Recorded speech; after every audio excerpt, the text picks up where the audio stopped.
Please take your seats. Ladies and gentlemen, we're ready to get started, but we need you to take your seats so we can begin. We ready.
This section is ready over here. This one, not so much. Oh, I got your attention now.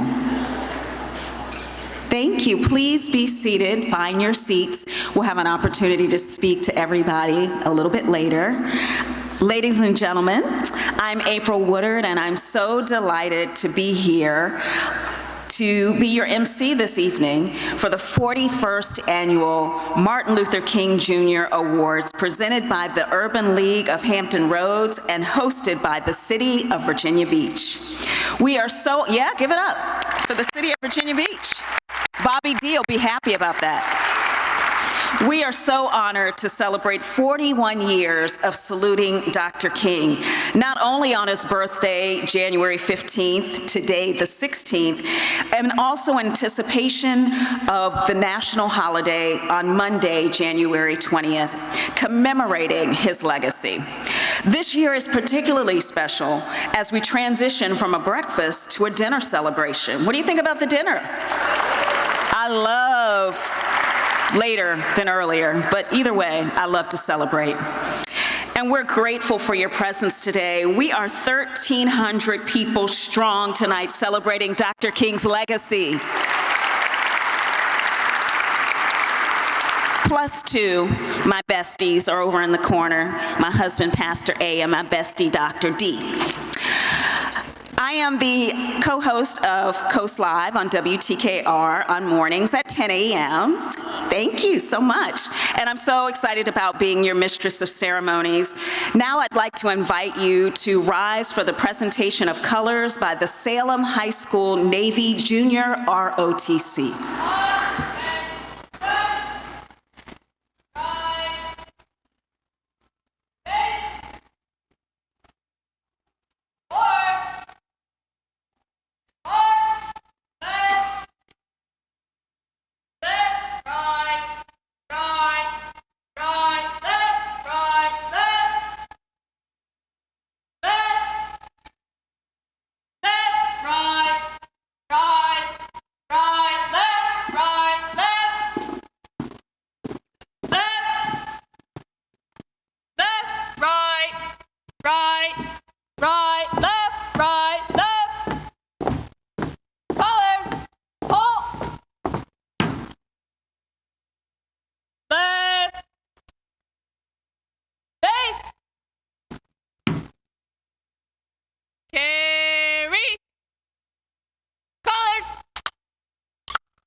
Order. Colors. Ready. Cut. Right.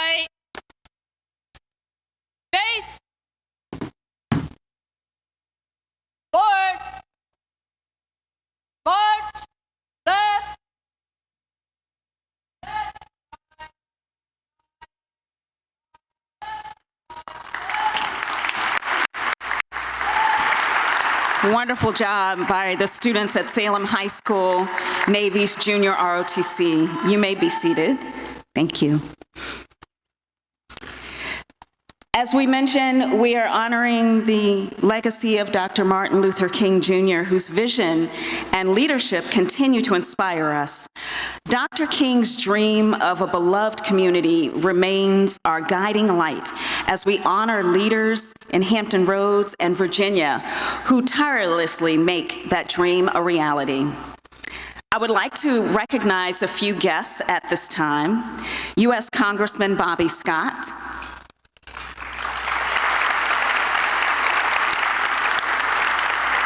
representatives from Senator Mark Warner's office, and representatives from Senator Kane's office are here. Thank you so much. I'd like to, at this time, invite all elected officials, elected and appointed officials, to stand to be recognized for your service, and thank you so much for your commitment to this community. Please stand.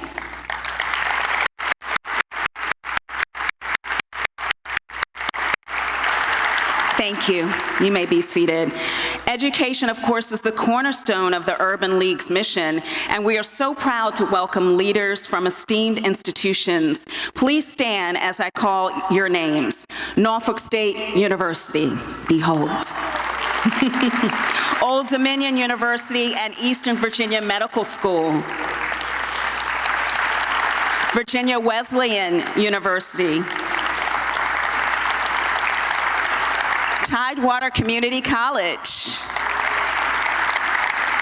Christopher Newport University. Hampton University. Virginia State University. Regent University. And Centura College. We'd also like to extend a warm welcome to leaders from public and independent high schools. If you are here, please stand. Yes. Thank you. And please welcome the 8 local NAACP chapters. Your advocacy and dedication are deeply appreciated. Please stand at this time. Wow, thank you. Finally, let us acknowledge the students in attendance tonight. Dr. Sarah Lewis, our keynote speaker, who I got a chance to meet earlier, will be inspired to see the next generation preparing to carry the mantle of leadership and to be carriers of their history and ancestry. Any students, please stand so we may applaud you as well.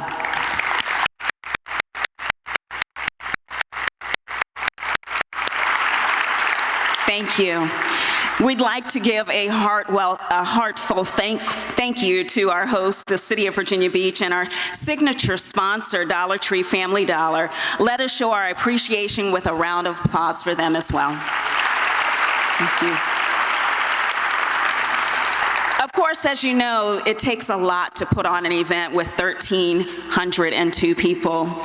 So we could not move forward without thanking everyone that had something to do with putting together this evening.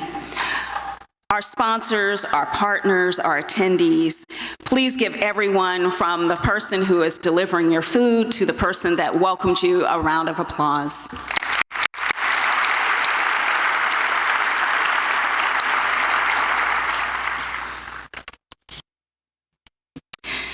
At this time, I'd like to welcome the Honorary Bobby Scott, the Honorable Bobby Scott, Congressman, followed by Senator Tim Kaine, who have prepared video greetings. Please look at your screens.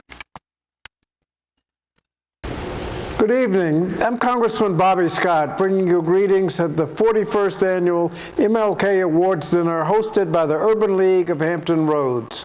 This event marks Martin Luther King Jr. Day. This federal holiday is traditionally a day of service as we celebrate Dr. King's life and legacy of advancing civil rights in employment, health care, housing, and voting, and of course education. More than 56 years after the tragic loss of Dr. King, his causes remain our causes today. This work is not always easy, and it's especially true as we look forward to the future. But thanks to the partnerships of great organizations like the Urban League of Hampton Roads, we can engage our local community through service and education and continue our work towards creating the beloved community of Dr. King's famous dream. So let us roll up our sleeves and continue our work together. Thank you. Hey everybody, Senator Tim Kaine here coming to you from my Senate office in the Russell Building, just wanting to offer my congratulations to the Urban League of Hampton Roads and especially to the recipients of the Martin Luther King Community Leader Awards. It makes me feel like an old guy, a seasoned guy, to look at the list of awardees and realize that I know 4 of the awardees personally and have gotten to meet them and work with them over the years, even though I live in Richmond. But it's because the Urban League of Hampton Roads works on priorities that are so important, not only to folks in Hampton Roads, but all over the Commonwealth and all over the country.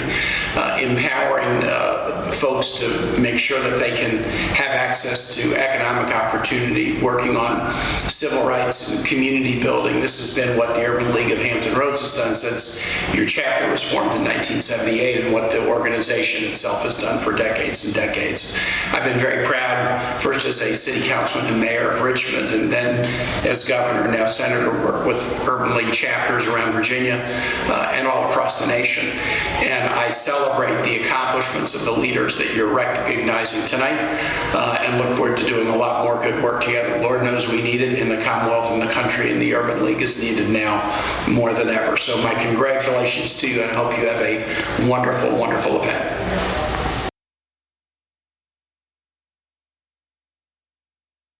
Please welcome to the stage the Honorable Bobby Dyer, Mayor of the City of Virginia Beach.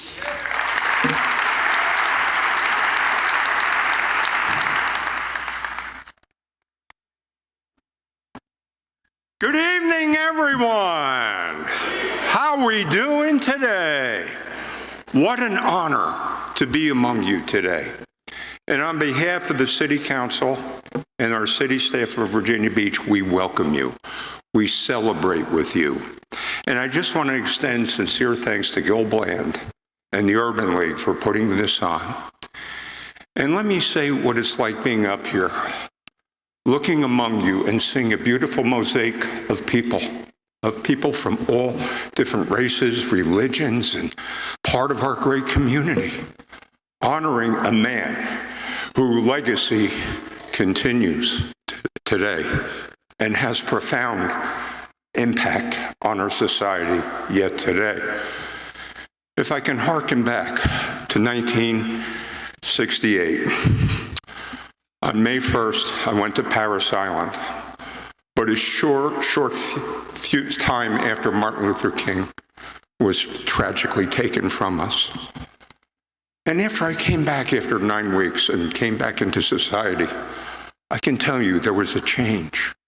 There was a change with people. There was a sadness. There was a recognition of what we must do. And that journey continues today. And let me just say, can we imagine if Martin Luther King did not live? Can we imagine what the world would be like, our country, our community, if Martin Luther King did not do what he did and pay the ultimate sacrifice? I think the best way to honor Martin Luther King is not only to honor him and emulate him on one day, but we make this part of our culture in this great country. That we get together and say, nothing can divide us. We must unite and find out what we have in common. And in that way, we will honor Martin Luther King in perpetuity. Thank you all. God bless you and welcome.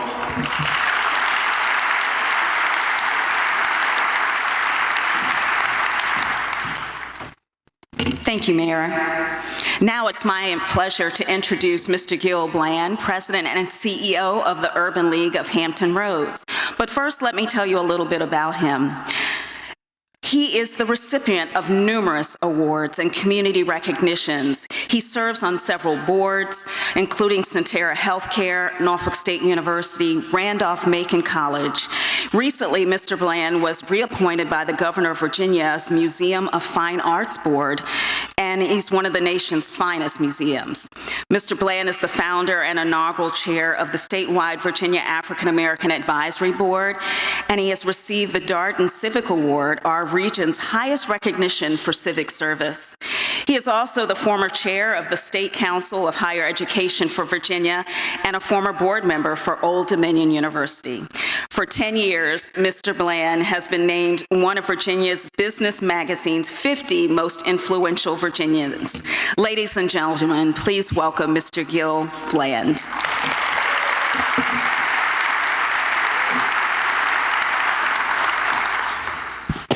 Good evening and greetings. To all of our friends, supporters, our honorees, all of my brothers and sisters who join us in this movement to improve the quality of life for all of our fellow citizens. Tonight, we gather to celebrate the life and legacy of Dr. Martin Luther King, a man whose vision of equality and freedom continues to guide our steps. Dr. King taught us that change is possible when courage meets conviction and justice meets action. His dream was not just a vision or aspiration, but indeed a call to action. Dr. King's dream serves as a daily reminder to each of us that the fight for justice requires continued courage, compassion, and collective effort. His words, "Injustice anywhere is a threat to justice everywhere," resonates deeply today as we navigate the many challenges of our times. This is a call that each of us have answered in our own individual ways. Tonight, we also have the privilege of recognizing extraordinary individuals who embody Dr. King's ideals. These awardees have taken his dreams and brought it to life in our communities through their service, advocacy, and their relentless pursuit of equity and fairness. They remind us that change begins with each of us, that by lifting our voices, extending our hands, and working together, we can create a world that reflects the dignity and worth of every person. But tonight, let us not only reflect on Dr. King's legacy, let us also examine how far we have come and what we still have along the road to travel. For the dream Dr. King spoke of is still unfinished, and our mission as we, the Urban League, is as vital as ever. In housing, for example, we fight tirelessly to dismantle the barriers of systemic redlining and discriminating practices that lock far too many families out of stable, affordable homes.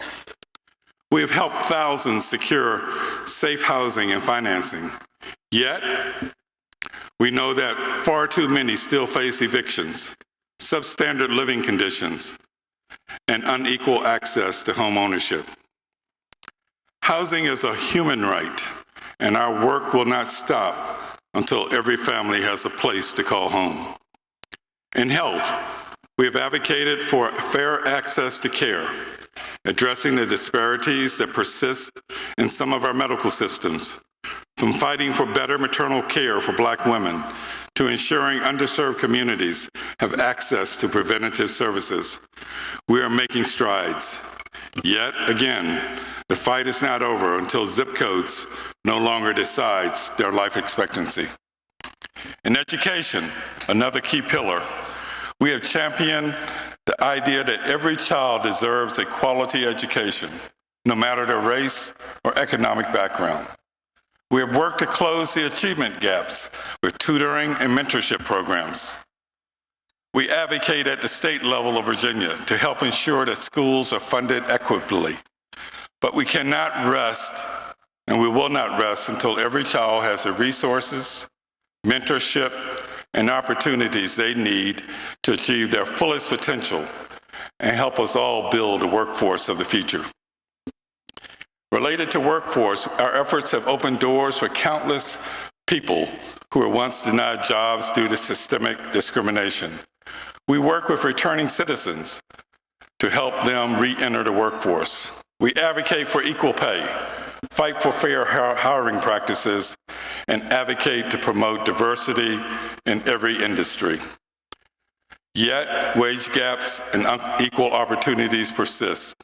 It is our duty to ensure that the dignity of work involves and includes the dignity of fairness. Finally, in addressing the enormous wealth gap, our goals are to dismantle any structure that perpetuate economic inequality, from promoting Black entrepreneurship to securing access to loans and financial education. We are breaking generational cycles of poverty in this regard. But until wealth is no longer a privilege of the few, but an opportunity for the many, our mission continues. So as we reflect on Dr. King's legacy and the contributions of our awardees, let us recommit ourselves to this vision. Let this moment not only be a celebration, but a reminder of our shared responsibility to continue to work, to confront injustice, to build bridges of understanding, and to strive for a future where equality is not just an ideal, but reality. I quote Dr. King, "The arc of the moral universe is long, but it bends toward justice. Indeed, but that arc does not bend on its own. It bends because of hands like yours and mine, hands that refuse to let injustice stand." Your presence tonight encourages us and encourages me that many of you share our vision and goals. So let us remember that not only do we stand on the shoulders of giants, but we also must be the shoulders for the next generation. We are the ones we've been waiting for. Thank you.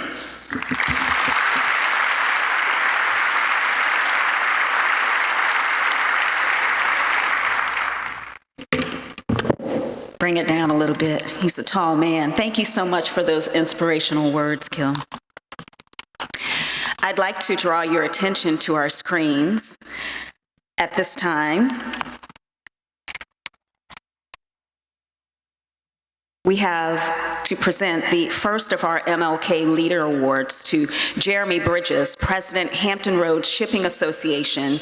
Each awardee is profiled in our souvenir booklet, but take a look at the screen.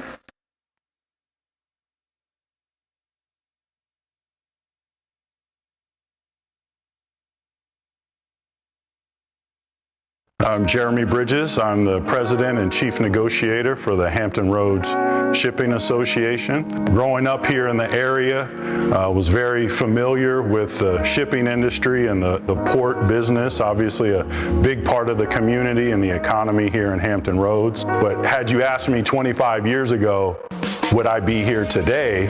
Of course, that would have been a goal, but early in my career, I didn't really see that path.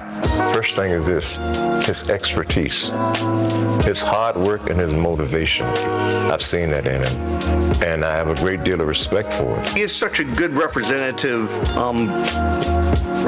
to work with the labor and on behalf of the broader port, because he has a depth of experience, but he also brings a very strategic mindset to not only the work that he does specifically in the space of labor relations, but in terms of the port overall. One of my main focuses when I'm leading a team is to make sure that I'm setting up the people on the team to be successful and to ultimately be able to do my job. He is involved right now with all of our programs, but it's just his motivation, and when you listen to him speak, he speaks with experience. That's the greatest thing about me. So what I have come to recognize, observe, and to really appreciate in Jeremy is his thoughtful leadership. I mean, honestly, you know, I'm very active in my neighborhood, in my gym community. Thankfully, through my professional endeavors, we do a lot of charitable work. We give back to the community quite a lot, and I'm very fortunate to have that opportunity. Obviously, Dr. King's legacy is one that we all are aspiring to. I mean, it's a great honor.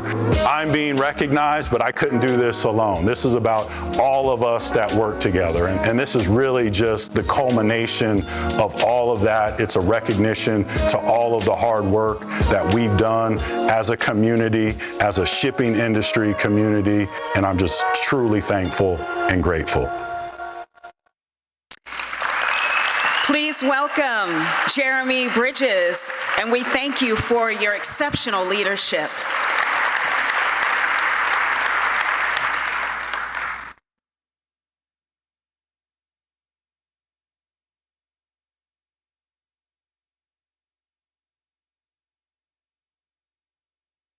Yes.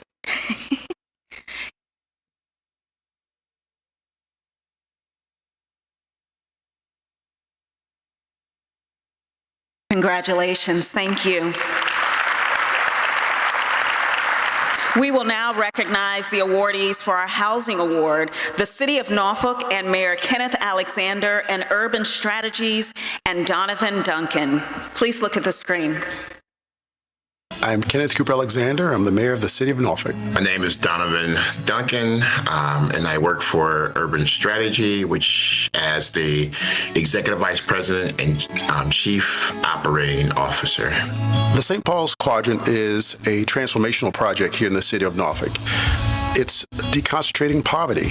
It's addressing inadequate infrastructure. But more importantly, it's updating housing. The place really matters, right? And the most precious gem of a particular place, a neighborhood, a community, a development are the individuals who live there. I first learned about People First from them kind of doing a door-to-door and explained that it was a relocation process going on. So if you look at systemic issues and systemic challenges, those challenges are embedded in social determinants, housing, healthcare, education. The city of Norfolk took the approach of listening, engaging, community engagement. We personally went out into the community and engaged with the residents. It's hard to get people to believe in transformation and transition and opportunity and employment and systems that have in many ways, at least in our conversations with individuals, they believe those systems have failed them. I would say People First made it easier to relocate. Things that I was concerned about, they helped me through it. I think without the program, I probably would be staying with a family member. With them helping, I was able to maintain and still be in my rental property. It made me feel great. It make you feel like you have someone that you can call on and that you're not just out to dry on your own. We have provided opportunity for individuals and families to strengthen their trajectory and a very positive outlook. This is a model by putting people first. It was never about the brick and mortar. It was never about the buildings. It was never about the infrastructure. For Norfolk, it was always about the people. How do we empower? How do we uplift? How do we inspire our residents, our neighbors? And we did it with them. They were always at the center of this transformation. Thank you for your leadership, the City of Norfolk, Mayor Kenneth Alexander, Urban Strategies, and Donovan Duncan.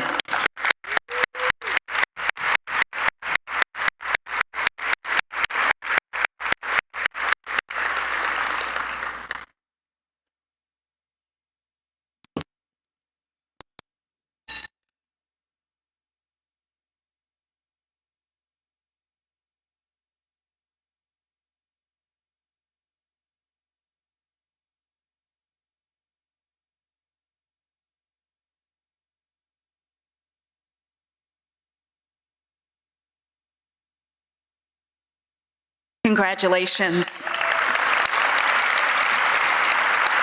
We now welcome to the stage Reverend R. Perez Gatling for the invocation. He will now take, and after that, we'll take a short break for dinner. Reverend Gatling.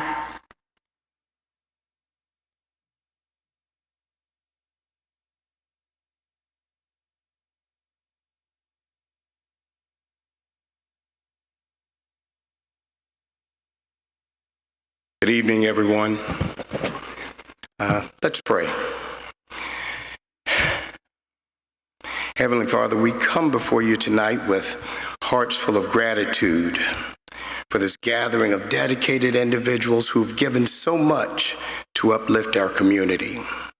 Thank you for bringing us together to honor the leaders whose passion, service, and vision have made a lasting impact on the lives of so many.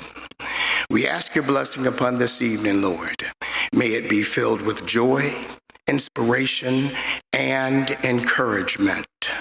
May this celebration serve as a reminder of the fact that with vision, passion, collaboration, cooperation, and Christ, all things are possible.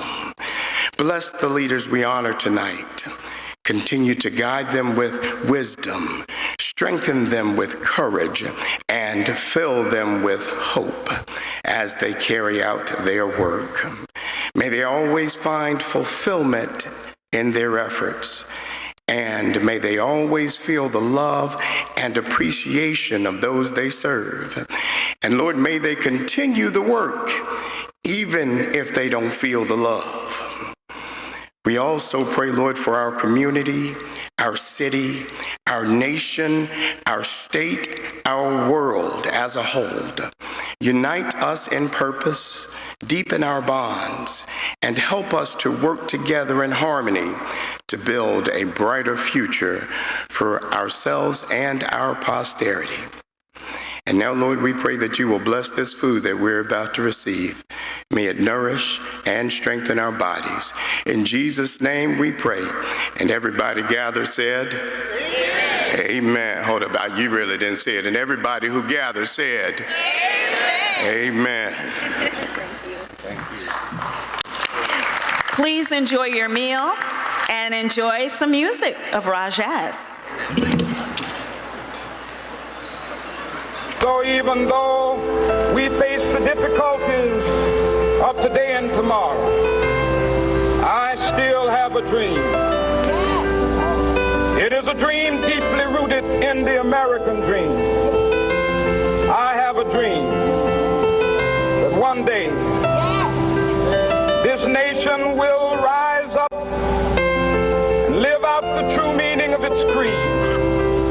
We hold these truths to be self-evident, that all men are created equal.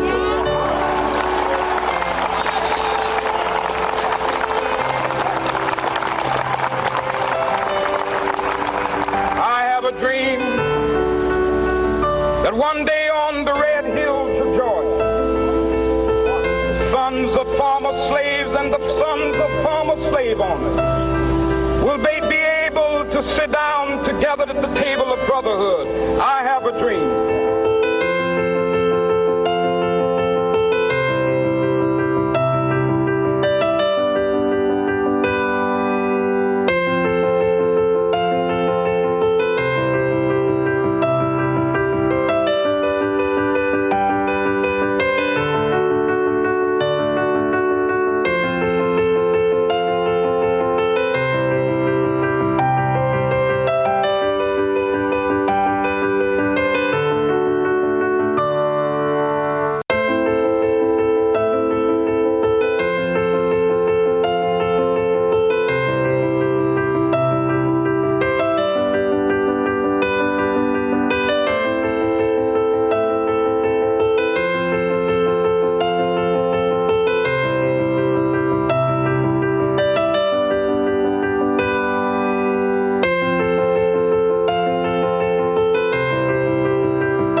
tomorrow.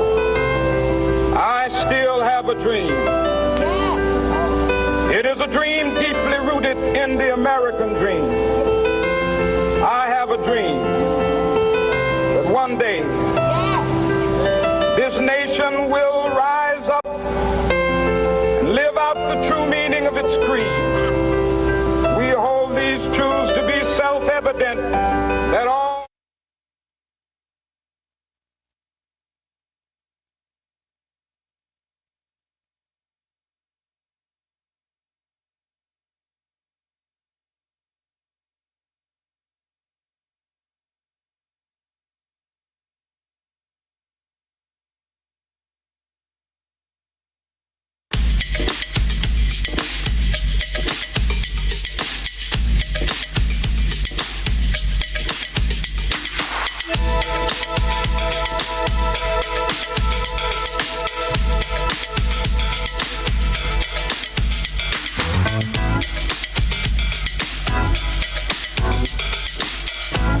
vitamin C pills, juice from 1 carrot, blend for 3 minutes and then drink. The icon? One of DMV's finest. He's up on the wall. Only the best gets him. What's going on? Attempted robbery. 2 hood kids came in.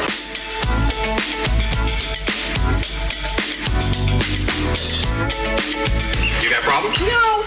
Want to talk about them? No, I don't want to talk. Let me guess. There's one doubt. How could you possibly know that? On the one hand, Hi, is this the foreman's? You know, I'm sorry. Got any extra beauty samples for some of the ugly brothers up in here? No, but I got a swift butt. No, it's not. I'm sorry, I didn't realize. Just be careful next time. Well, sure. But what they use that for anyway?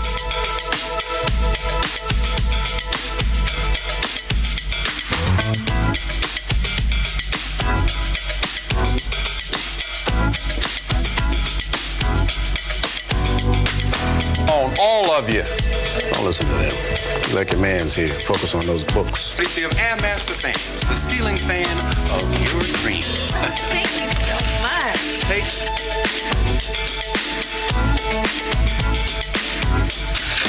Chloe! Hey, Henry. Voice the voice, back in the house. There he is, my man.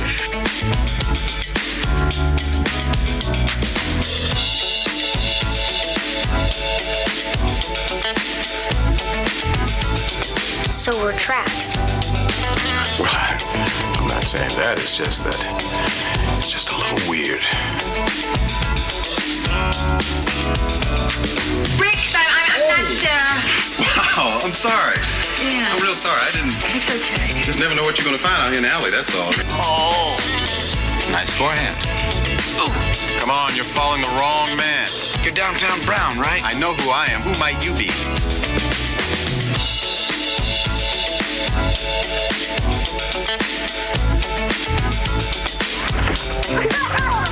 I will now outline the camp wackadoo point system. Points will be given out each stage to the boys' side.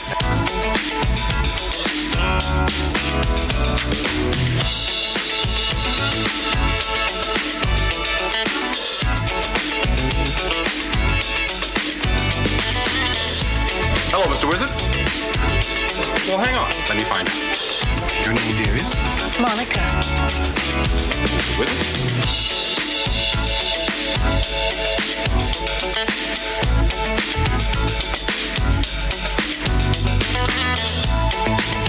Look, all over town there are armed robberies, stabbings, mugging.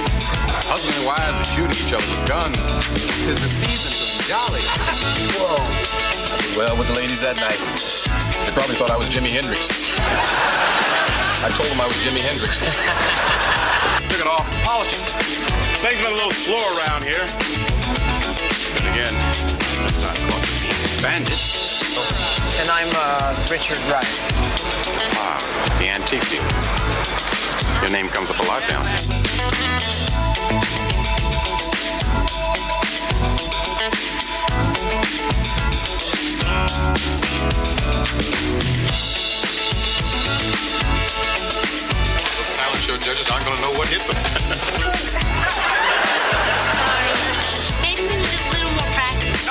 know the difference between a phone and a fax. Fax is where the paper comes out. Right. Right.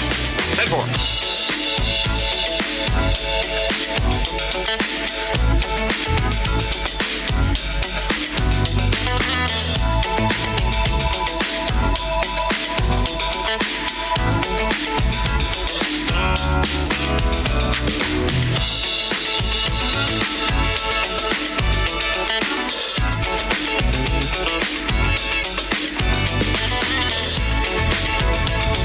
And what is the project that's got everybody so darn worked up? First, simply, we have opened a sex, Especially by someone who knows how to use one. What are you getting at? The guy's an antique dealer. And his name keeps turning up in the police reports. I've been on the force 15 years. I know when somebody's trying to hide something. For just the right dress. Right, when it covered everything but my head. She's beautiful. Ooh, I love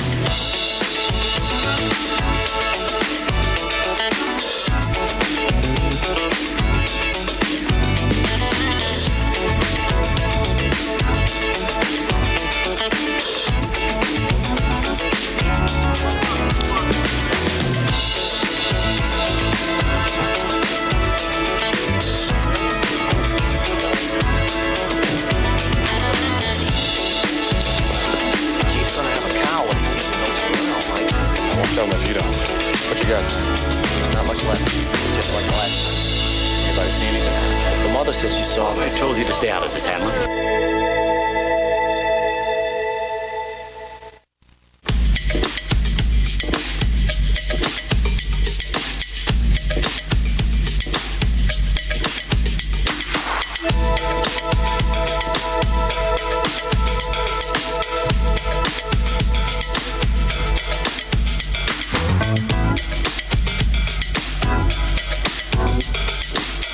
16 vitamin C pills, juice from 1 carrot, blend it for 3 minutes and then drink it. The icon?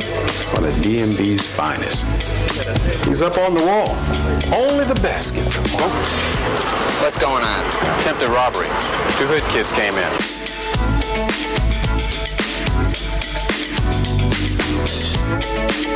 You got problems? No. Want to talk about them? No, I don't want to talk. Let me guess. $1. How could you possibly know that? On the one hand, Hi, is this the foreman's? You know, I'm sorry. Got any extra beauty samples for some of the ugly brothers up in here? No, but I got a swift butt. No, it's not. I'm sorry, I didn't realize. Just be careful next time. Well, sure. But what they use that for anyway?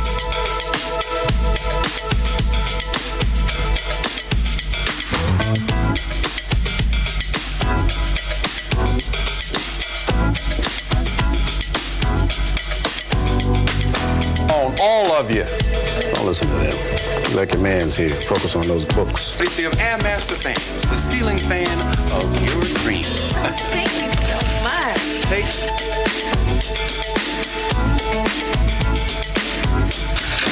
Chloe! Hey, Henry! Voice the voice, back in the house. There he is, my man.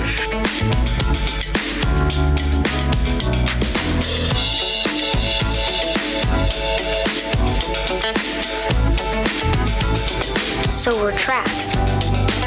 Right. I'm not saying that. It's just that it's just a little weird. Rick, I'm not, Wow, I'm sorry. Yeah. I'm real sorry. I didn't. It's okay. Just never know what you're going to find out here in the alley, that's all. Oh. Nice forehand. Oh. Come on, you're following the wrong man. You're downtown Brown, right? I know who I am. Who might you be?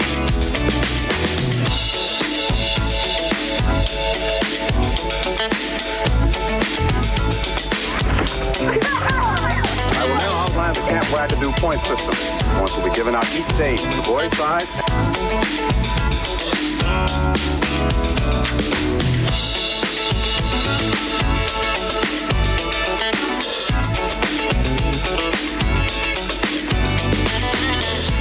Hello, Mr. Wizard. Well, hang on. Let me find out. Your name, dear, is? Monica. Mr. Wizard?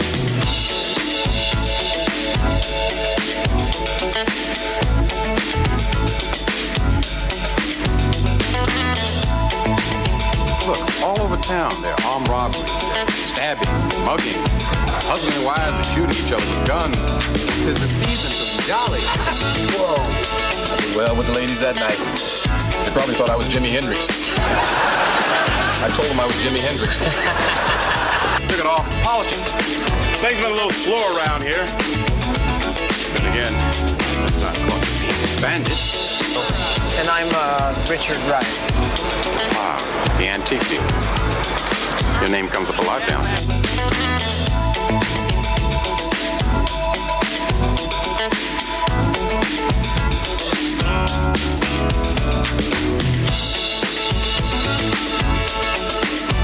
Talent show judges aren't going to know what hit them.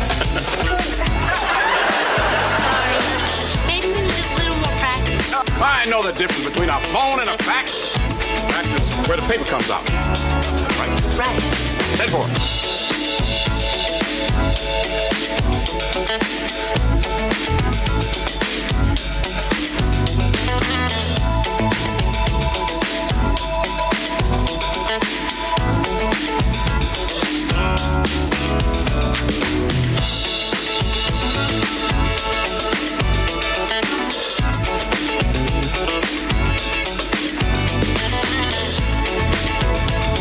And what is the project that's got everybody so darn worked up?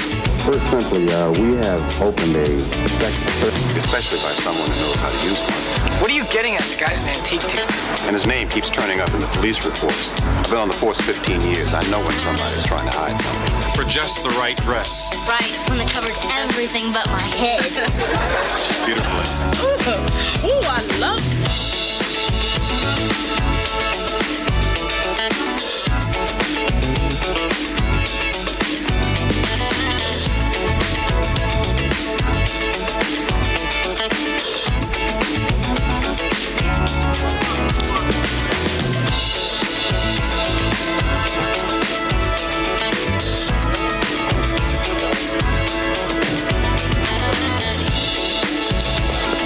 He's gonna have a cow when he sees the notes from now, right? I won't tell him if you don't. What you got? There's not much left. Just like the last time. Anybody see anything? The mother said she saw it. I told you to stay out of this, Hamlet.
everybody. Woo! Rajesh. All right. A couple of pieces of business I've got to take care of. I do want to acknowledge the table over here on my right. I'd like to give a shout out to James Madison University Dukes. Hello, James Madison. Thank you so much for coming and representing tonight. Also, let's give it up for our servers who made sure that we got our dessert and our coffee and all of those things. Give it up for our servers. Thank you so much. I also want to encourage you to stay in touch with the Urban League. There are contact cards that are actually on your table. Please complete one to stay up to date on everything that's going on with the Urban League, and so you can continue to support and impact the Urban League, and they can impact us as well. Now I'd like to turn your attention to our monitors because we have a year in review for the Hampton Roads Urban League.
Dragon. And I'm David Clanton. And we are both support services here at Bayside High School. We co-lead the Bayside Minority Achievement Club, and it is sponsored by the Urban League.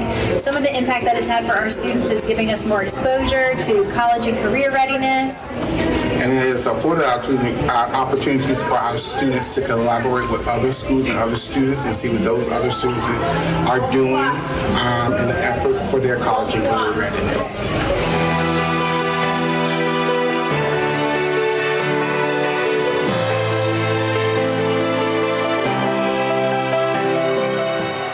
Wow. 2024 was a very busy year and having a wonderful impact on our community. The Urban League was doing that all year long. We now want to turn back to our award ceremony, and our MLK awardee for finance is Victor Branch, Senior Vice President, Bank of America, and President of the Richmond, Virginia Bank of America region. Look at the screens, please. My name is Victor Branch, and I serve as the Richmond Region President for Bank of America. Victor Branch is really one of the nicest people that I've ever met. So Victor, I mean, first off, if you've ever met, you'll know if you've met Victor. I'm a big fan of his. He makes me feel good when I'm around him. He's just one of those all-around good people. MLK had a quote, and it was, faith is taking the first step, even if you don't see the whole staircase. He lives and breathes that. I stumbled into banking. When I graduated from William & Mary in 1984, I needed a job. I found my niche in the retail side of the bank, and I said, I'll be here maybe 5 years. 5 years turned into 10, 20, and here it is. In June, I'll be celebrating my 41st anniversary with the company. He is not only has the personality and the behavior just to be infectious, just that smile, that just individuality. But when he's out there, he lives and breathes the value of importance of bringing those resources and tools to the individual he's working with. I stand on the shoulder of giants. I have this amazing portrait of Dr. Martin Luther King in my office, and it is a really lifelike portrait of him. And every day I come into the office, I get to see him. And it reminds me and it grounds me as to where I come from and who paved the way for me. Even before he was a member of the board here at Virginia State, he was active in and around Virginia State University. And so that's what speaks volume. He doesn't do the work because he's a member of an organization. He doesn't join the board because he wants a position. He's already active. And so him joining a board or doing different volunteer work, it's a part of what he does. It's part of who he is. He is the epitome of a Southern gentleman.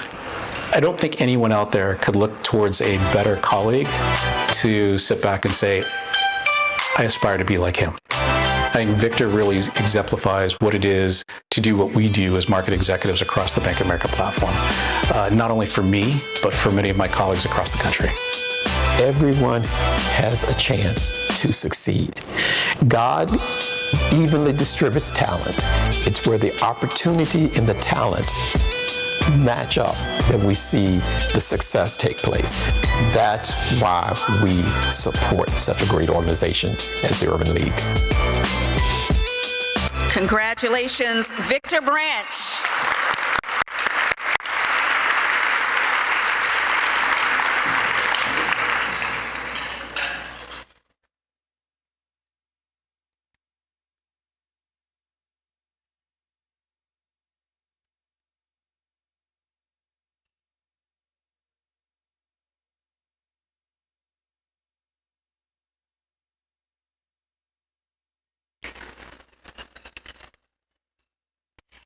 Thank you, Victor, for your empathy for building the wealth of our communities and our citizens. Our next awardee is presented to Dr. Scott Miller, President of Virginia Wesleyan University.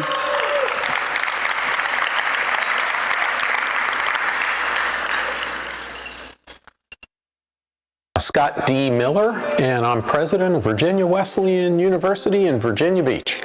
You know, when I came to Virginia Wesleyan in 2015, I was turned on to not just the location of the institution, but the opportunities that it posed for me to make a difference.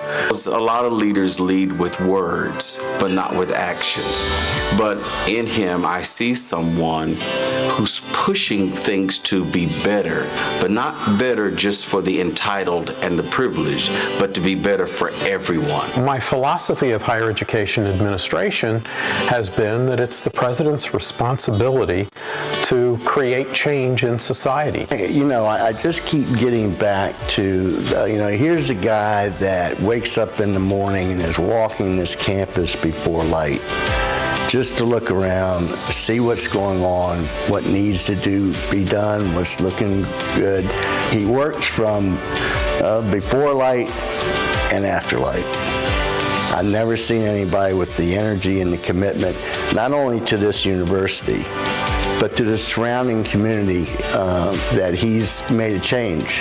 When Scott Miller arrived in 2015, Virginia Wesleyan was a small, conventional Virginia liberal arts college. 10 years later, it is a nationally recognized liberal arts university, regional liberal arts university that has been described as eclectic, arty, liberal, diverse, and inclusive. Dr. King once said that in the end, we won't remember the evil words of the bad people. We'll remember the silence of the good people. I think of the late, great baseball player Roberto Clemente, who said, "I want to be remembered as someone who gave all they had to give."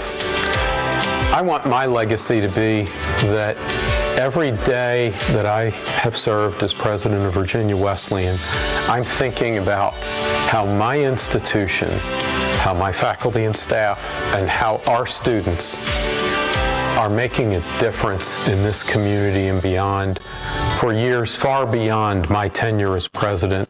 That's my hope for my time as president of Virginia Wesleyan.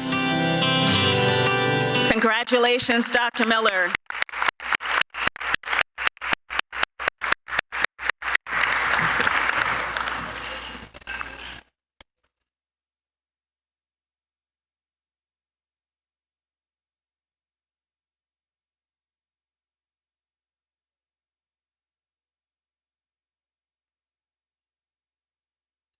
Thank you for your leadership, Dr. Miller. We are very fortunate to have a signature sponsor who began locally and has grown into a Fortune 500 enterprise, Dollar Tree Family Dollar. To bring greetings, please welcome Michael Creedon, Chief Operating Officer and Executive Vice President. As he's coming to the stage, I want to tell you a little bit about him. He is the Chief Executive Officer, and he became in that position in December of 2024. He joined Dollar Tree. Oh, you're here. I didn't know you were here. No pressure. No pressure. Okay, I'm not going to read it fast. I'm going to take my time. Did you know that you became head of Dollar Tree in 2024 as Chief Operating Officer in October of 2022 with accountability for store operations, real estate, and procurement? In February of 2024, your role was expanded to include oversight of Dollar Tree and Family Dollar merchandising and supply chain for end-to-end accountability of delivering a best-in-class store experience from our associates and the customers they serve. I am a customer of Dollar Tree.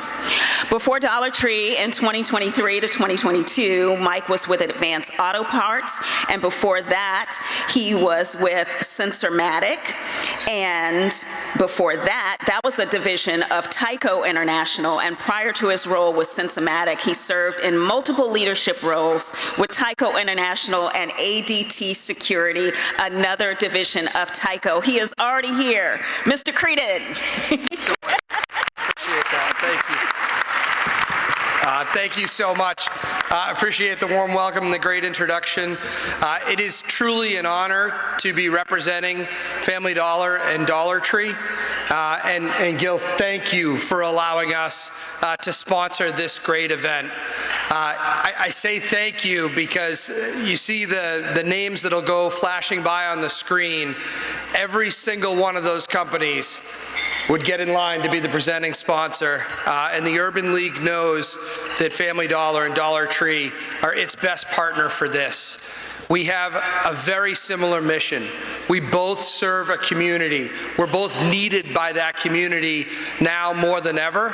And so it is truly my honor, not just as the CEO of Dollar Tree and Family Dollar and our 208,000 employees, our 16,000 stores, our 25 distribution centers, and our beautiful headquarters right down the road in Chesapeake over there, but also as a son of a judge and a school teacher who knew the power of serving the community and really understood Dr. King's message and his legacy. And so when we come together annually to celebrate Dr. King, it is an absolutely humbling experience.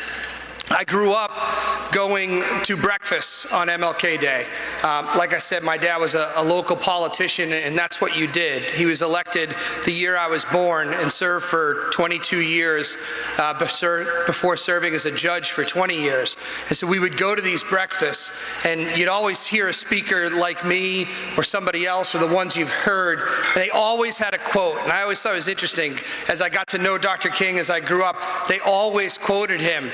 And I was always kind of like, well, isn't that cheating? Like, don't they have their own things to say? And then you realize that no one can say it better. I mean, tonight's theme is the power of words. And Dr. King's words are the most powerful, and no one can say it better. And so I too have a quote that I love. It's a little bit lesser known, so maybe I get some points for that, I don't know. But he said when he received the Nobel Peace Prize in Oslo in 1964, he said, "I have the audacity to believe that people everywhere can have 3 meals a day for their bodies, education and culture for their minds, and dignity, equality, and freedom for their spirits. I believe that what self-centered men have torn down, men other-centered can build up." And that is really the mission that we have at Dollar Tree and Family Dollar. It is absolutely the heart of the mission of the Urban League. Building up. Building up is the key. And so as I look, I think Dr. King would be proud of the progress on his dream. Since 1963, earlier than that, he'd be proud of where we have come, but he would absolutely realize there is more building up to do. When you have a dream, if you accomplish your dream, dream again. Keep dreaming. Keep building up, keep moving forward. And that's what all of us have to do. So no matter where I am and I finish a meeting in a distribution center or our headquarters or our store, I always say thank you, and my team gets really used to it. So thank you. Thank you to the award recipients tonight. Thank you to this beautiful program, to the band, to all the wonderful people here that have taken their time to come and join us. And don't stop building up. Don't stop dreaming. Keep moving us forward, because I would argue our country needs us now more than ever. They need us to keep dreaming and to keep building up and to keep moving forward. Thank you so much. Have a great night.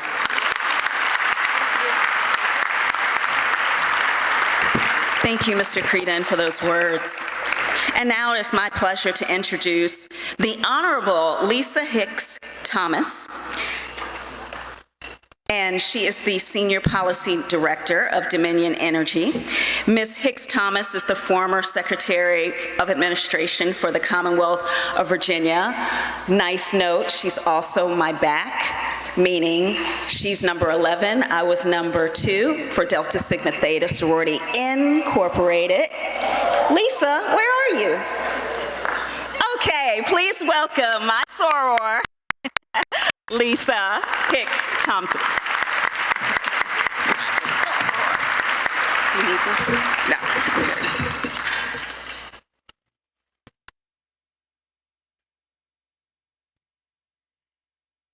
In the words of Dr. Sarah Lewis, we thrive not when we've done it all, but when we still have more to do.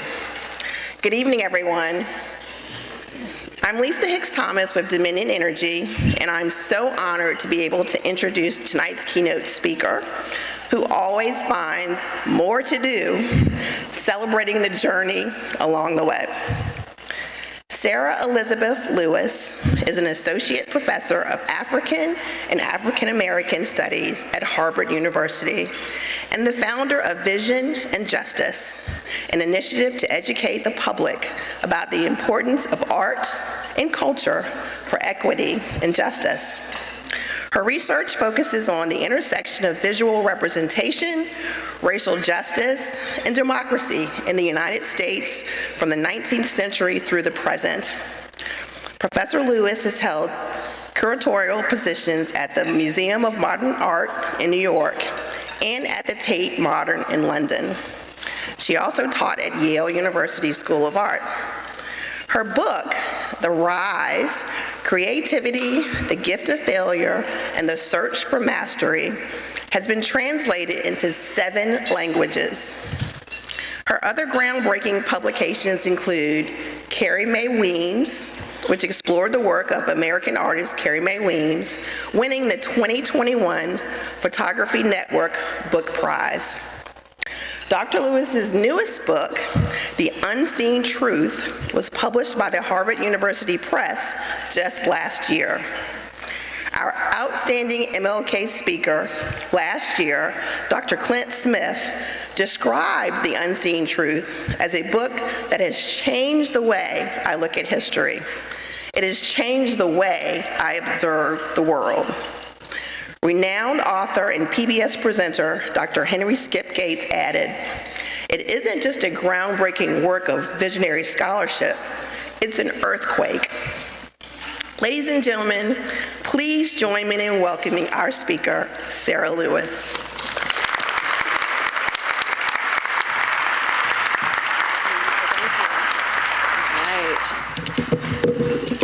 Oh, someone might need these. Oh,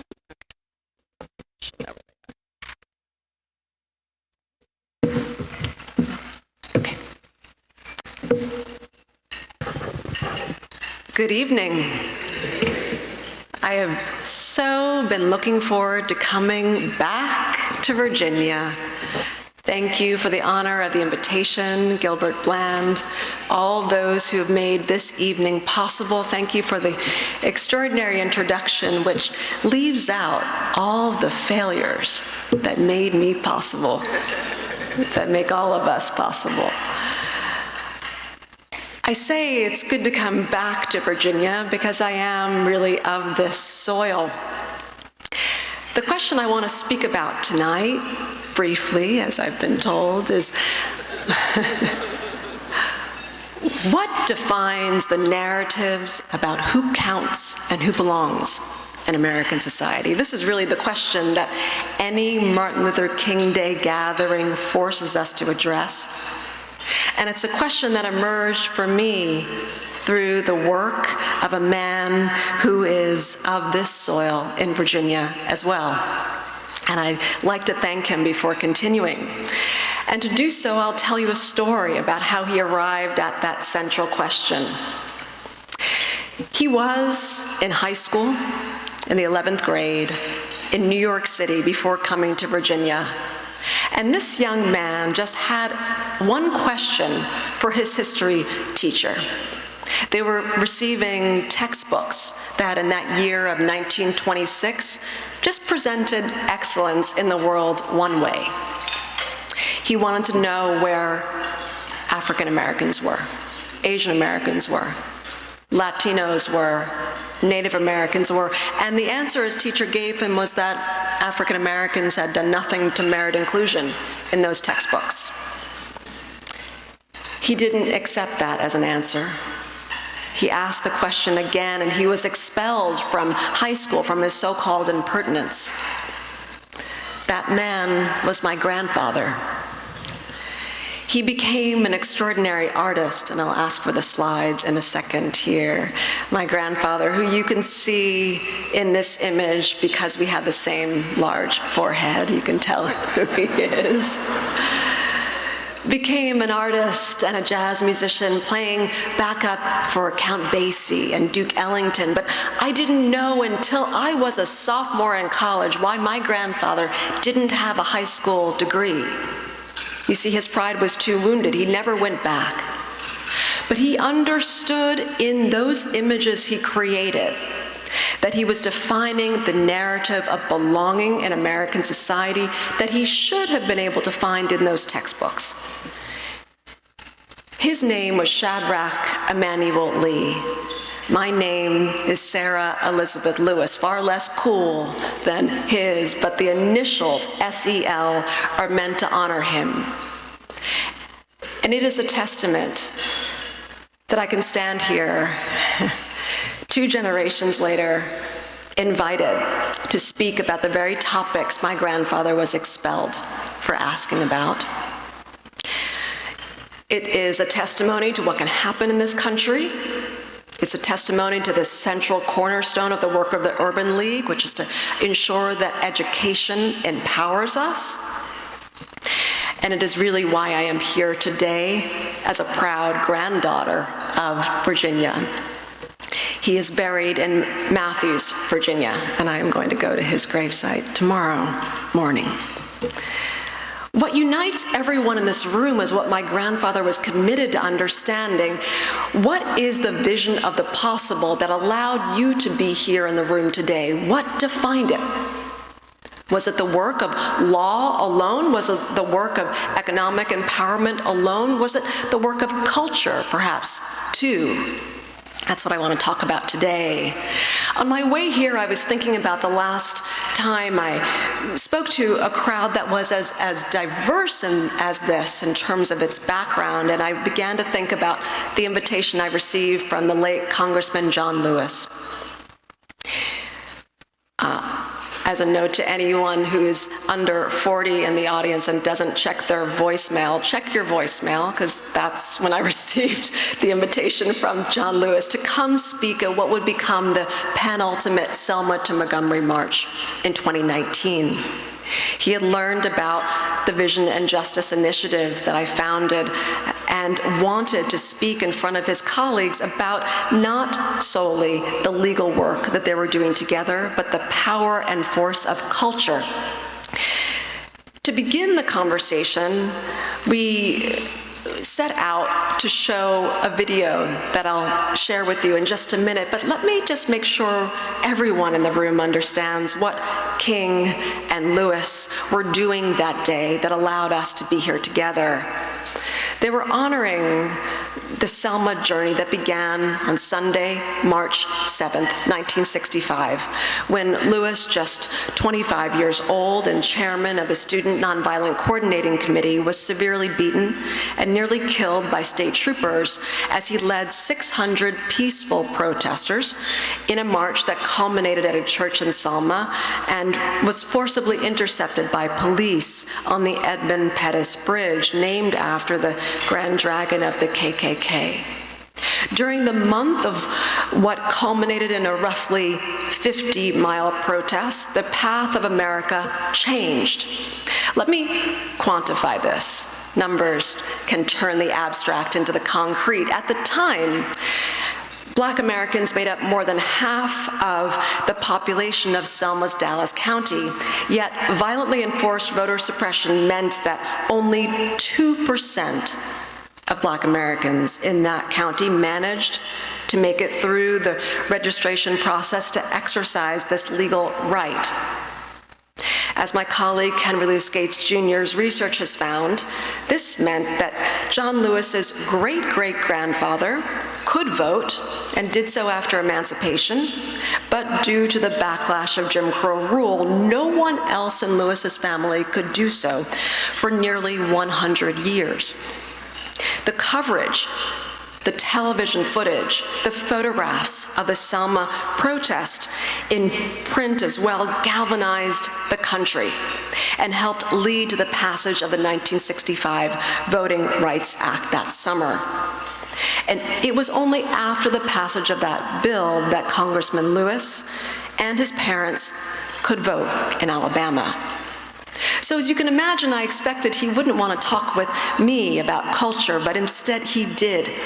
He wanted his colleagues at the end of his life to fully grasp the importance of narrative work, the work of vision, the work of culture, the unfinished work of the civil rights movement. What is the true nature of how we arrive at justice in the United States? When we began to speak with his colleagues, we shared with them this short clip.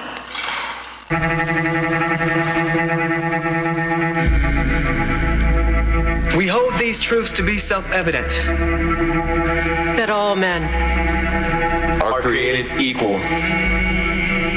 That they are endowed by the Creator with certain unalienable rights. That among these are life, liberty, and the pursuit of happiness. We, therefore, the representatives of the United States of America, for the support of this declaration, mutually pledge to each other our lives, our fortunes, and our sacred honor.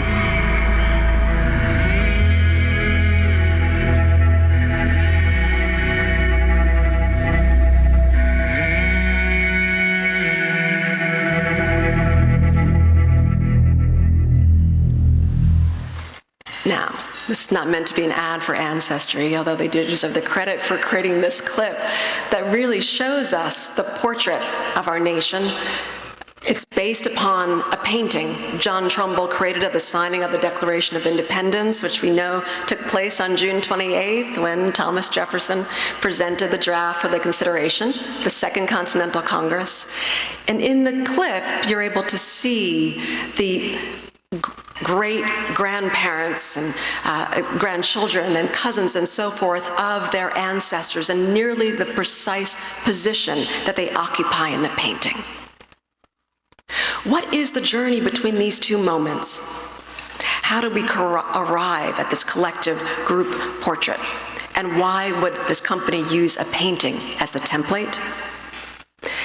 At the time of the creation of the painting, this fledgling democracy defines citizenship one way, as being white, being male, and being able to hold property. Through the Naturalization Act, the United States became one of the first nations, if not the first, to define citizenship as an exclusionary concept structured by race. But law alone was not going to be enough to affect the kind of contestation that let us celebrate the work of Martin Luther King today. The rights of a democracy are many, but central among them is the right to be recognized, to be seen justly, and to count. There are many thinkers who've allowed us to understand the power of this idea. I want to share with you just a few. I learned about, years ago, the work that led to legal transformation that came from the power of the cultural transformation on the stage. A young boy named Charles Black Jr. in Austin, Texas, years after my grandfather was in high school in 1931, found himself just transfixed by the power of, you know who it is, Louis Armstrong, King of the Trumpet.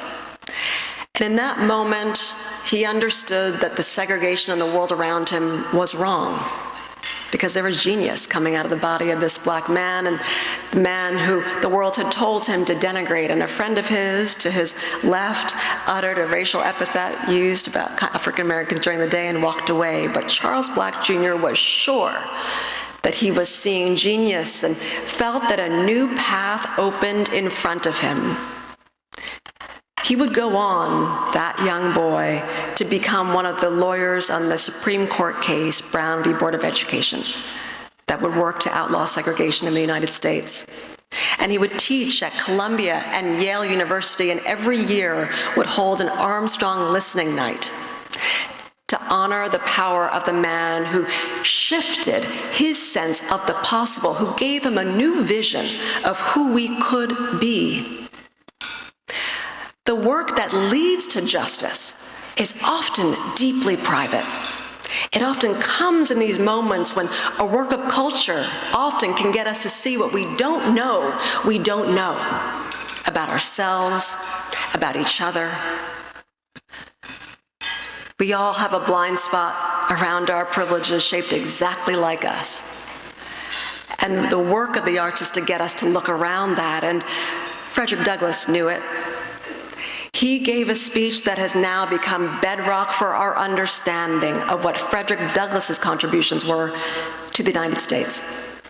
During the Civil War, he gave a speech entitled Pictures and Progress, in which he argued that it wasn't going to be force or combat that would transform our sense of who we could be as a people, but something as seemingly small and trifle-like as a picture.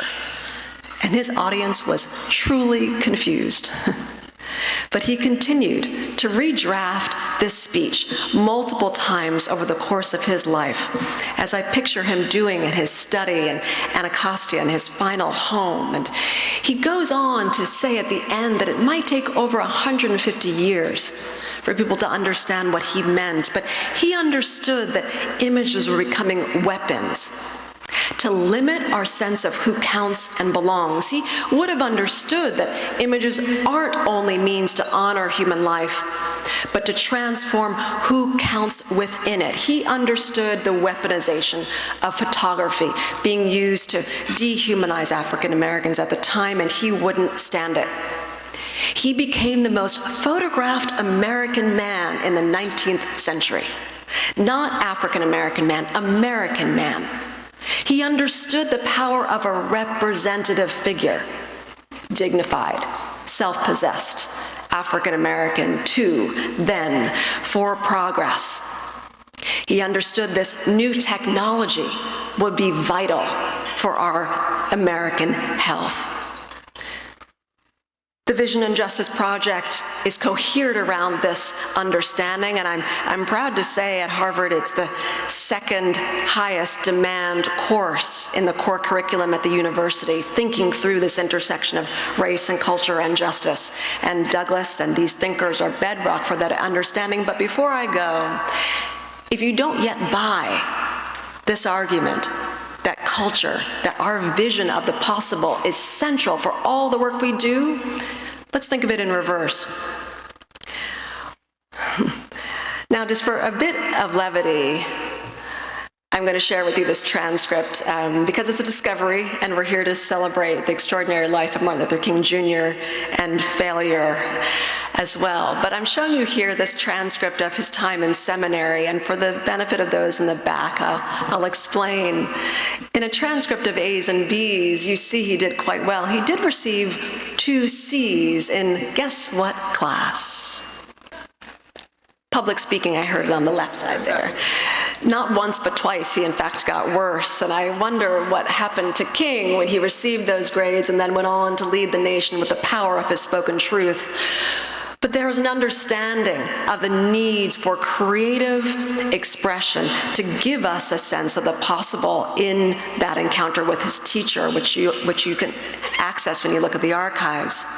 But let's think of this in reverse. What does it mean that a lawyer who's argued in front of the Supreme Court many times, Bryan Stevenson, whose image you're seeing here, the co-founder of the Equal Justice Initiative, would dedicate a decade of his life to the arts, to creating a monument, the first of its kind in the United States, that honors the men, women, and children whose lives were taken unjustly through racial terror, through lynchings. If it doesn't matter, this work of culture or the arts, why would we have the erection of Confederate monuments on courthouse lawns and schoolyards, not after the Civil War, but during the period of Jim Crow rule? Why would it matter that these photographs were taken at the behest of the US government to document the internment of Japanese Americans after Pearl Harbor? If photographs didn't matter, why not let images like these circulate of citizens who were sent to internment camps for 3 years?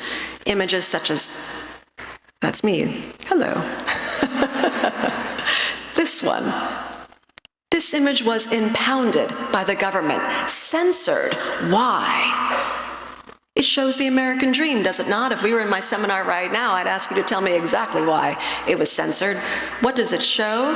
Well, all the trappings of the aspirational life were promised here, but with a template that at the time in 1942 wasn't part of that promise. An Asian American family, all of whom were impounded, many of whom in that image were in college, medical school, living extraordinary lives. If you opened up Life magazine, you would see the ways in which imagery, the very kind of images that Frederick Douglass spoke about, were being used to determine who was an enemy in the United States and who was therefore safe. If images don't matter, why did this image go viral in a way that made many stop and ask what made their dreams possible? From the tenor of the room, I can tell many of you have seen this image and are reflecting back on it. It shows a young 5-year-old boy, Jacob Philadelphia, in the Oval Office with his parents and brother. And he's been given just one question to ask the president. You can imagine he had many, and what was his one question? Is my hair texture really the same as yours?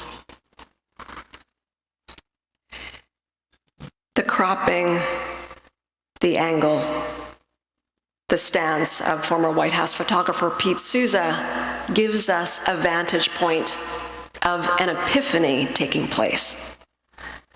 In that moment, you can see in that young Jacob Philadelphia the rounded Oval Office carpet, this radiant sun rhyming with that epiphany likely happening in him, that he too could be the commander-in-chief, that he too could be the president. But despite, as we know, the best efforts of his parents, you also have to ask, why did his dreams feel so precarious? What narratives had he been given that made him need to touch the evidence that his life could result in being in that Oval Office as the president? The narratives we live with and live without every day are costing us our dreams. We have to ask what we are seeing and why we are seeing it if we are to live out our dreams. Again, for a little bit of levity, I'll just share with you this in part before I close. This is also taken by Pete Souza. I'm not sure what it is about President Obama and children with these photographs, but they get me. And this is a photograph of a young 5-year-old coming with her parents to a Wounded Warriors event for veterans. You can see in the background the painting of Washington with a set of veterans, and in the foreground, she stands wrapped with attention because she has been worried all day that she's going to get in trouble for missing a day of kindergarten, for being at the White House. But we have in that line the sense of sacrifice that it took for her to maintain that innocence, so she could know that her dreams were possible. At the end of Douglass's speech, he said it might take over 150 years for Americans to understand the power of culture for justice. I think back to what my grandfather understood that day in the 11th grade, what Charles Black Jr. understood and lived out as a lawyer on the Brown v. Board of Education case, what John Lewis endeavored for his colleagues to understand in the Selma to Montgomery March celebration, that the work of justice does not only require the extraordinary legal achievements that have been made, but that culture is the indispensable force for redefining the narratives of who counts and who belongs in the United States. Thank you, thank you, thank you.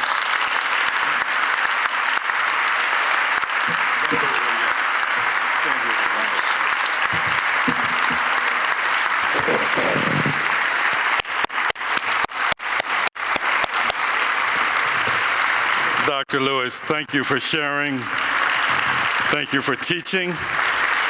Thank you for your inspiration. And we do have a memento for you.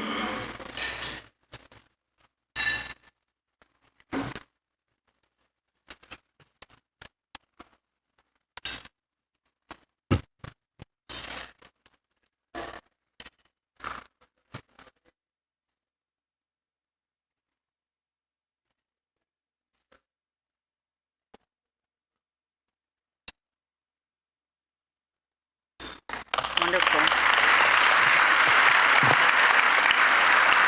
Thank you so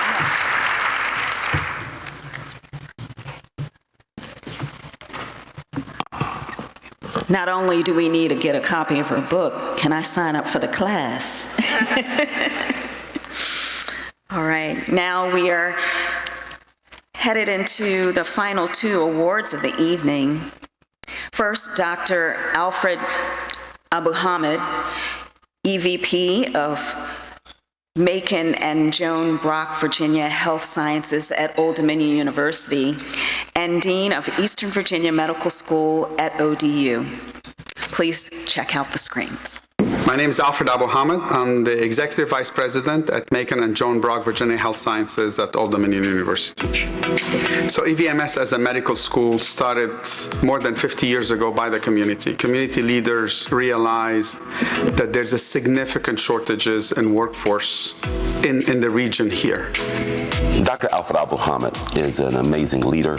He's an outstanding person. He's a scholar. He's somebody who has truly committed himself to this community in ways that you could never even truly measure. I would suggest we'd be very fortunate if Dr. Abu Hamid just keeps on doing what he's been doing. He's best. So from its inception and staying true to its mission, EVMS had really impacted the community in a big way. But the one thing I will say about Dr. Abu Hamid is that he's instilled in us to care about this community. The community which he loves, he's been here for many decades. And when I came, the first thing that I learned from him was that this community comes first. A lot of people say, you know, you're a good captain. You're a good captain. It's easy to be a good captain when the water is calm and there's no wind. But he was a good captain when the water was turbulent, the storm was heading, and the waves were crashing on the ship, and he was still a good leader. Dr. Abu Hamid is near and dear to me. You know why? He delivered my daughter. My daughter, who is a superstar at Harvard now, and I was in the room. So you're talking about somebody that's a leader under duress. I was in the room and he delivered her, did a magnificent job. So I have a personal link with him. In bringing EVMS and ODU together, we needed the support of Centera Health, in really supporting the integration of both institutions. Our mission at Centera is to improve health every day. Alfred helps us live that mission in the work that he does day in and day out, both leading EVMS and now the health sciences program at ODU, as well as the care that he delivers at the bedside. Part of the Centera support was a long-term affiliation agreement that provided for support for legacy EVMS schools to really create programs that benefit the health of the community. Have we not came together to create the Macon and Joan Brock Virginia Health Sciences together? EVMS as an independent medical school that doesn't own a hospital, is not part of a university, is not part of a health system, has a lot of headwinds into the future. And now we've secured the legacy of EVMS into the future, and really we need to work hard to start addressing a lot of the health disparities in our region. Congratulations, Dr. Abu Hamid.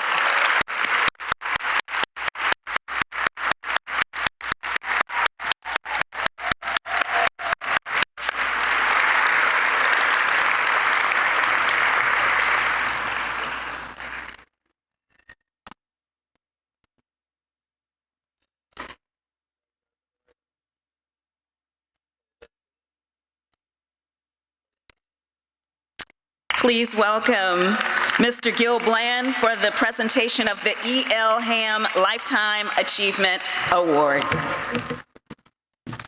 Good evening again, and I noticed that we have a special guest that just arrived, Congressman Bobby Scott.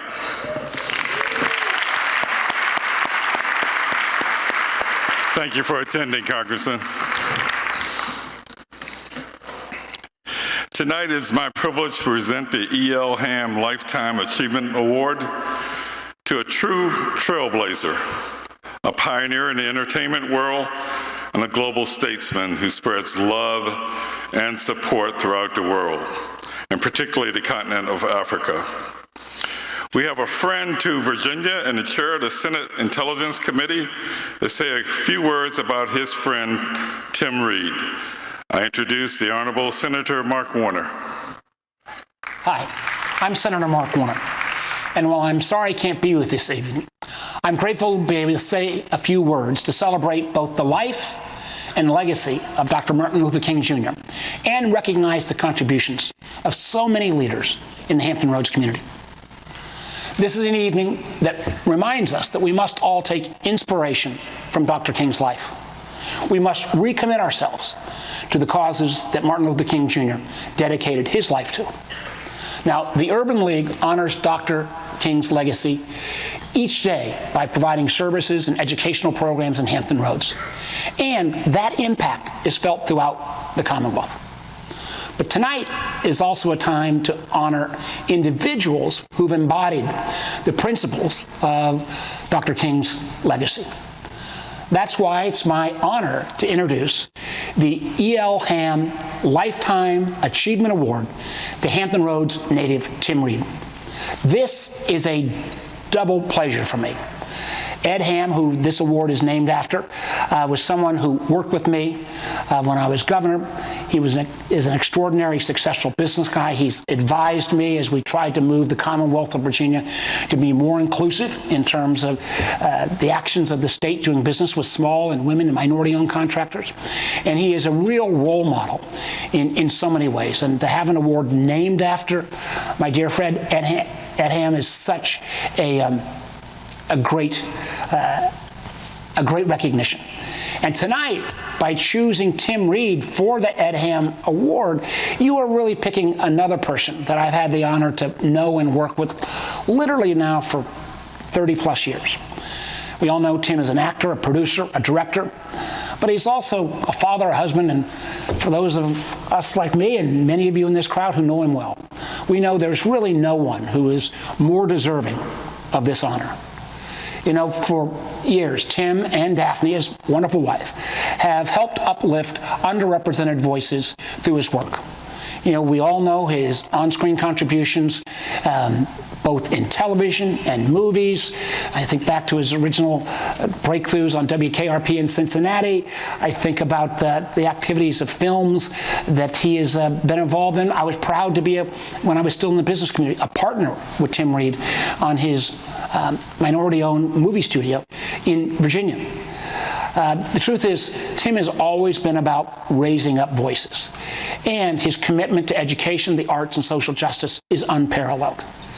You know, the truth is, Tim, who's got a worldwide footprint, is still giving back to the Hampton Roads community. Truth is, whether it is his activities at Norfolk State for many years, whether it's his activities in the community, or again, the fact that he and his wife Daphne and my wife Lisa and I have spent so many times together and still continue to get together for good times and fellowship, it's a real benefit to me to have this relationship. Tim, congratulations, and to Ed Ham, I can't imagine someone that is more appropriate to receive an award in your name. Congratulations, and congratulations to the Urban League. I want them to see a dreamer. I've been chasing dreams all my life, and there's not a dream that I felt was too big. He's passionate about everything. He wakes up in the morning and he says, I have an idea. He is my greatest inspiration. He is one of the greatest storytellers ever, and I don't think I'm saying that because I'm his daughter. He really is. He's made a life mission to project us in a real and positive light, and a real light. I didn't come out of high school as a star star mental athlete. I didn't come out of school with the best of grades. There was no place for me to go other than some place that would take in consideration my character at that time and what my dreams were. Norfolk State was the only place that would give me a place to try and build. But they gave me a chance. I would not be here today had it not been for those years at Norfolk State. It was the only place I could go. So he's always been a rule breaker and a barrier pusher, right? So he did it in arts and entertainment.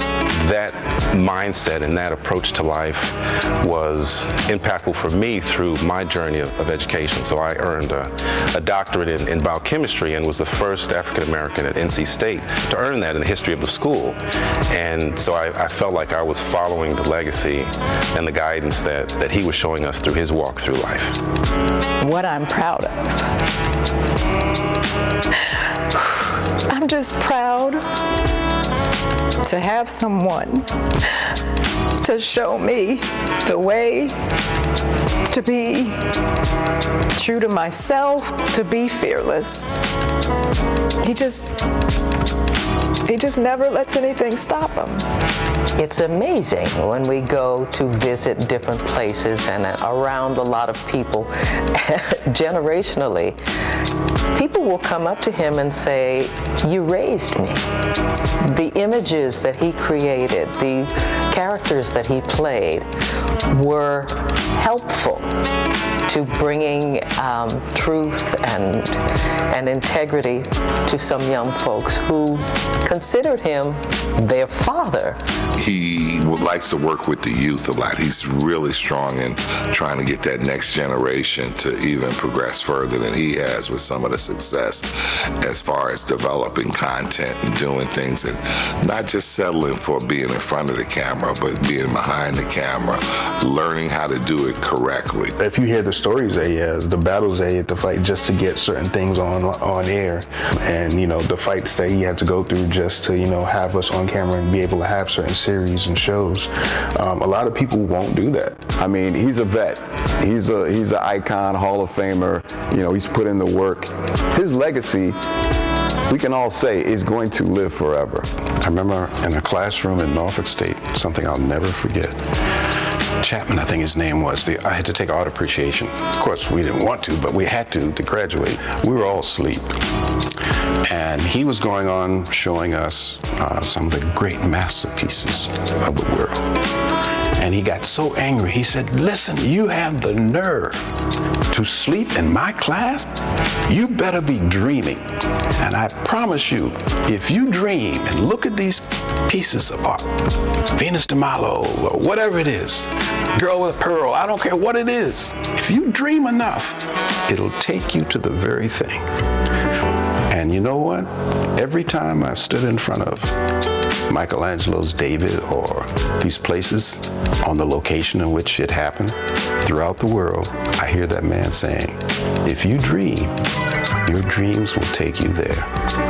And that's how I've come to be where I am. Now, let me introduce this year's E.L. Ham Lifetime Achievement recipient, my father, Tim Reed.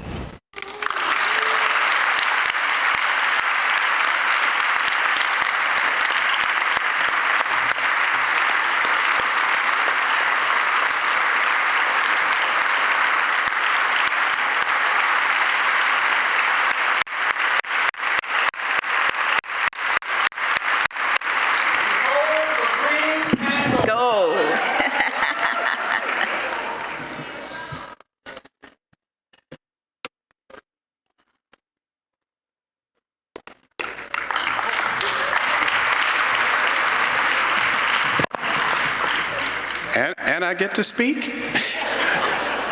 You know what you're doing? I hope you all brought your jammies. No, I just want to say I have been so blessed in my life. And one of the greatest blessings, the greatest blessing that I have, is to have a loving family that you've seen on screen. They are the wind behind my sail. They see me at my worst, and they see me at my best, and they still love me. That's what drives me, and I was so taken by our speaker because that's been my whole dream, is to improve our culture, to take our culture to a place where it should be, to give honor to our ancestors. You know, last year we lost a lot of great ancestors, and they are now honoring us wherever they are with the wisdom that they left with us. I do want to thank Norfolk State. I want to thank Norfolk, Virginia, because we're not born here. Thank you. I grew up through turbulent times, born during World War II. They were battling in the Battle of the Bulge when I was battling, trying to come out feet first. And we made it. But it was in the streets of Norfolk, Virginia, what was called then Colored Town, where I met some amazing people, all kinds of people, all kinds of professions. I had never seen, really, for most of my life, television life, seen anybody who had grown up in my neighborhood. The characters that I saw on television, I didn't understand. And when I first got an opportunity to produce something, it's called Frank's Place. And thank you. And it was so different for the network that I got to meet the founder of television. His name was William Paley. He's gone now. But it was he who was given this box could create images by the United States Army. And they told him, we don't know how to make money. The war is over. We use it for propaganda, but we don't know what to do with it. And he and a few other men created a thing that's going to surprise you by its name. It originally was called, or its purpose was, Tell a Vision. That was its purpose. So when I met William Paley, went into his office and sat down, he told me he enjoyed the program, wished that he had had it when he was in charge of the network. He said, but I have but one question to ask you. I said, what is that, sir? He said, what is your propaganda? Now, when the founder of television asks you what your propaganda is, you take notice. And I just told him, as I watched television as a kid, I never saw any of the people that looked remotely like the people that were in my neighborhood. And I think I want you to meet them. I want you to meet my uncle. I want you to meet the owner of certain businesses, because they've never been on television. So that's why I'm here, and that's why I thank you for giving me this. That's my job now, and I will continue to do it till the day I die. Thank you very much.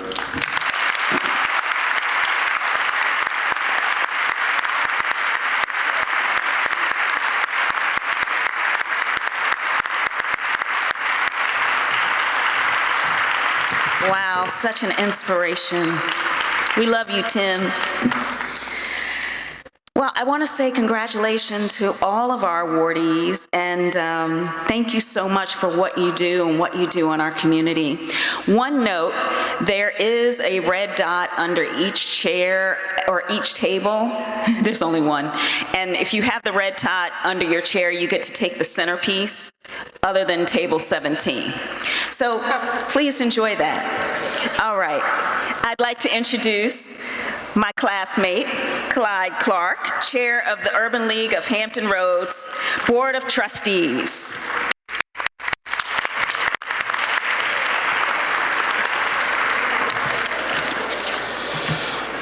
Thanks, April. My classmate, and Lisa is our classmate too at the University of Virginia, class of '91. Good evening. I'm Clyde Clark, Chair of the Urban League of Hampton Roads Board of Trustees. What a historic night and celebration. Thank you all for coming. As we close this historic celebration, I encourage us all to reflect on three things. The man today, we celebrated the legacy of Dr. King by recognizing 5 outstanding community leaders. We paid tribute to living legends like Mr. Ed Ham, Tim Reed, and I want to add two other people, Gil Bland and Tom Hasty. Those are great people. The movement. We heard from our keynote speaker, Dr. Sarah Lewis, who reminded us of the challenges we're here to face today. The movement. The Urban League of Hampton Roads continues to lead the efforts in education, health, housing, and employment, making a tangible impact every day. Thank you to our sponsors, our board of trustees, our supporters, and everyone who made this event possible. A special thanks to our Urban League team, led by Gil, and so immensely proud of our affiliates, the Urban League Gil, the Young Professionals.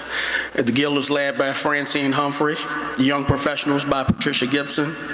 And when he also expressed thanks to the YPs who volunteered. This year we owe a debt of gratitude to our staff for their work, their hard work, in helping bring this program to fruition. Special thanks to Anita Carey and Candace Bryant. And for the past 2 years, our program could not have occurred so successfully without the leadership and the labor of Joyce Williams. Joyce, where are you? Stand up. That's Gil's wife. And on behalf of the Urban League, and she's a volunteer. On behalf of the Urban League Board, we thank each of you. Finally, as Dr. King said, if you can't fly, then run. If you can't run, then walk. If you can't walk, then crawl. But whatever you do, you have to keep moving forward. Let us keep moving forward together. Thank you all for joining us this evening. In conclusion, please join me in welcoming Dr. Courtney Macbeth for a closing prayer and benediction. Dr. Macbeth.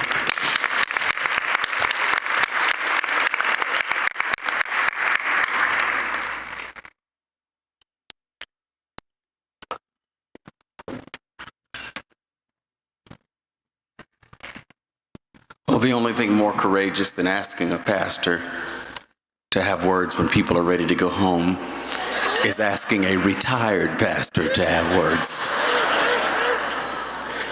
We are living in perilous days. The events over the next few days and weeks and months could potentially turn back much of the progress that we've seen in our country over recent years. If there has ever been a time for people like those who were awarded tonight, this is that time.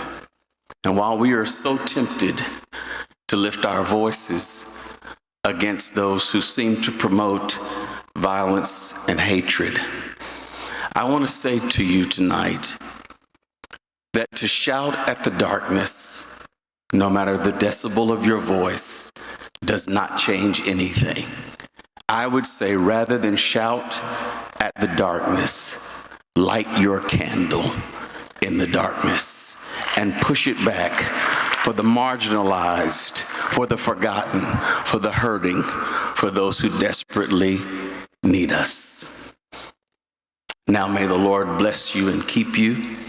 May his face shine upon you and give you peace. Amen. Would you stand for the singing of our anthem?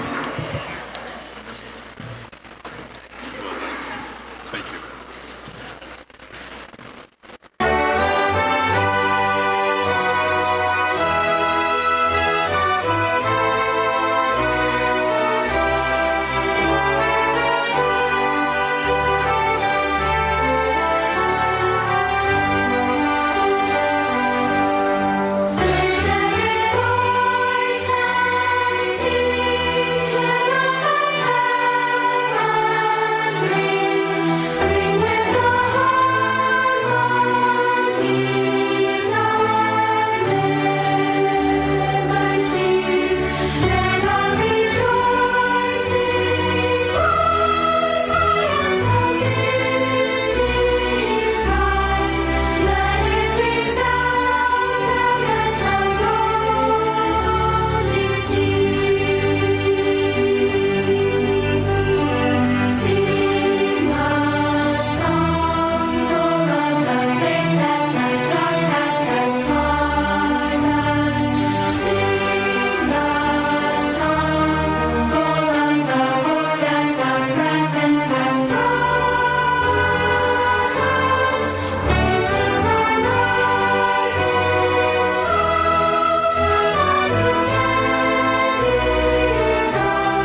you very much. Good night. I'll see you tomorrow morning on Channel 3 at 10 a.m., 9 a.m.